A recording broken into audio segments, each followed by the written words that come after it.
Magandang araw mga ka-horror at welcome back nga po palang muli sa aking channel. Nandito na naman nga pala tayo sa bagong episode ng Kwentong Agimat at Anting-Anting. Bali ang pag-uusapan nga pala natin ngayon mga ka-horror ay patungkol sa karunungang itim, puti at luntian. Tatlong landas ng kapangyarihan sa makabagong panahon. Sa ilalim ng liwanag ng mga bituin at sa anino ng makabagong mundo, tahimik na umiiral pa rin ang tatlong sinaunang karunungan ng ating mga ninuno. Ang karunungang itim, karunungang puti, at karunungang luntian. Sa unang tingin, para lamang itong mga lumang paniniwala ng mga albularyo at antingero.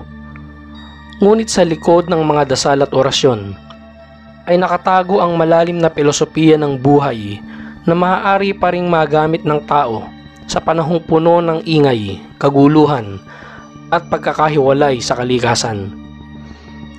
Ang tatlong karunungan ay parang tatlong landas na iisa ang pinagmulan, ang kapangyarihan ng buhay. Ngunit bawat daan ay may sariling diwa, sariling gamit, at sariling kabayaran. Ang karunungang itim mga ka-horror ay daan ng anino at lakas ng loob. Ito ang kapangyarihang hinaharap ang takot, galit at puot. Mga enerhiyang madalas itinatago ng karaniwang tao. Sa sinaunang panahon, ginagamit ito upang magtanggol o magparusa. Ngunit sa makabagong panahon, ito ay simbolo ng disiplina at kontrol sa sarili. Ang taong marunong sa karunungang itim ay hindi agad natitinag sa harap ng unos. Marunong siyang kumalma sa gitna ng gulo. Marunong magdesisyon sa oras ng panganib. At kayang pigilan ang sarili kapag emosyon ang nangingibabaw. Ngunit babala, ang sino mang magpapadala sa kapangyarihang ito nang walang kabutihan sa puso ay unti-unting kakainin ng sarili niyang dilim. Kaya sa makabagong mundo, dapat gamitin ang karunungang itim hindi upang manakit, kundi upang palakasin ang loob, patigasin ang isip, at mapanatili ang paninindigan. Ang karunungang puti naman mga ka-horror ay daan ng liwanag at kabutihan. Ito ang landas ng mga taong marunong magpatawad, marunong umunawa, at marunong magdasal ng tapat. Noon, ito ang gamit ng mga albularyo at manggagamot na nagpapagaling gamit ang dasal, hindi lamang sa katawan kundi pati sa kaluluwa. Sa makabagong panahon, ito ay anyo ng kabutihan, malasakit, at kalinisan ng hangarin. Ang taong sumusunod sa karunungang puti ay nagiging ilaw sa gitna ng kadiliman. Siya ang nagbibigay pag-asa sa iba, ang marunong tumulong kahit walang kapalit, at ang kayang magdasal hindi para sa sarili kundi para sa kapakanan ng marami. Sa panahong puno ng stress, depresyon, at pagkakabahala, ang enerhiya ng puti ang siyang nagbibigay ng kapayapaan. Hindi ito basta mahika. Ito ay uri ng paghinga, uri ng pananalig, at uri ng pag-ibig na bumabalik sa gumagawa ng kabutihan. Kaya sa bawat ngiti, sa bawat pagtulong, at sa bawat dasal na mula sa puso, ang karunungang puti ay muling nabubuhay sa ating panahon. Ang karunungang luntian naman mga ka-horror ay daan ng balanse at pakikipag-ugnayan sa kalikasan. Ito ang karunungang nag-uugnay sa tao, lupa, hangin, tubig, at apoy. Mga tagapangalaga ng bukirin at mga taong marunong makipag-usap sa espiritu ng kalikasan. Pero ngayon, sa gitna ng polusyon, ingay, at sobrang teknolohiya, ang karunungang luntian ay paalala ng katahimikan at koneksyon. Ang taong sumusunod sa landas na ito ay marunong magpahinga, marunong makinig sa tunog ng hangin at marunong magpasalamat sa bawat araw.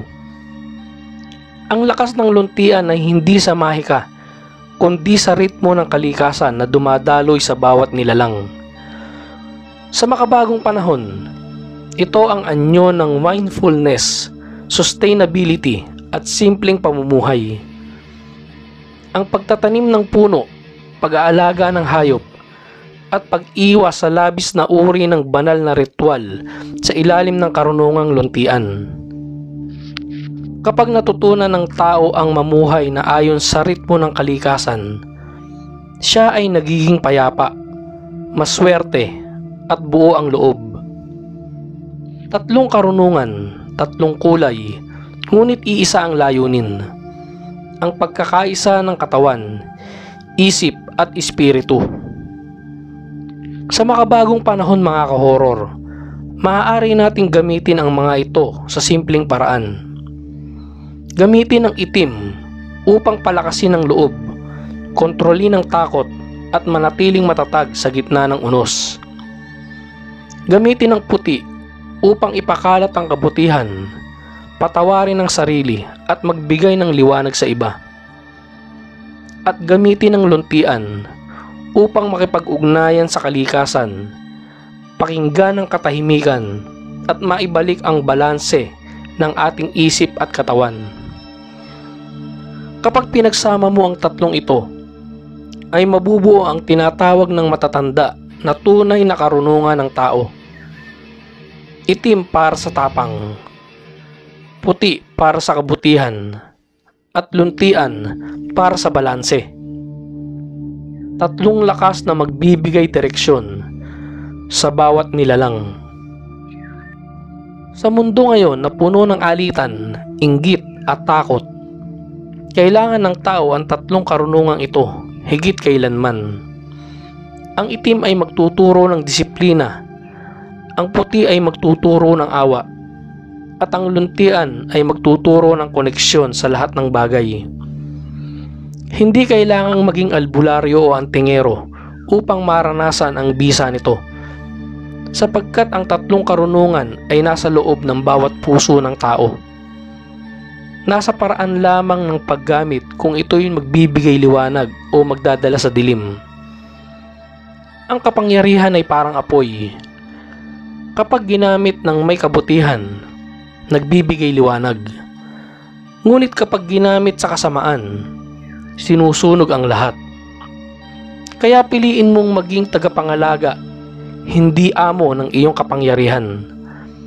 Gamitin ito upang itaguyod ang iyong sarili, protektahan ang iyong kapwa at alagaan ang mundong iyong kinabibilangan.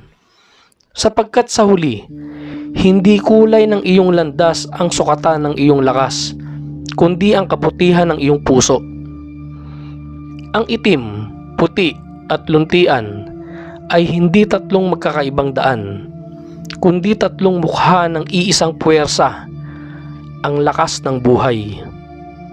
At kung matutunan mong gamitin ito ng may disiplina, paggalang at pagmamahal, ikaw ay magiging buhay na tagapagdala ng sinaunang karunungan sa makabagong panahon.